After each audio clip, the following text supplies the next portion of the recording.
नमस्कार साथियों, प्रयागराज चंद्रशेखर आज़ाद ब्रिज यानी फाफा पुल की मरम्मत तेजी से की जा रही है। आप लोग इस वीडियो में देख सकते हैं। पुल पर कार्य 10 सितंबर से 24 घंटे तक लगातार चल रहा है। पुल की मरम्मत 15 दिन तक चलेगी।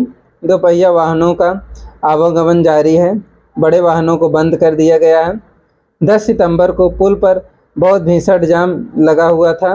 जाम लगने की वजह से रोड पर रखे गए डिवाइडर को हटा दिया गया, जिससे दोपहिया वाहनों का आवागमन आसानी से हो रहा है। आप लोग इस वीडियो में देख सकते हैं कि यही डिवाइडर रखे गए थे, जिसकी वजह से 10 सितंबर को जाम लगा हुआ था और पुल का कार्य तेजी से किया जा रहा है। आप लोग इस वीडियो में देख सकते हैं। फाफा मऊ पुल को पुनः चालू करने के लिए 25 सितंबर तक का समय लिया गया है।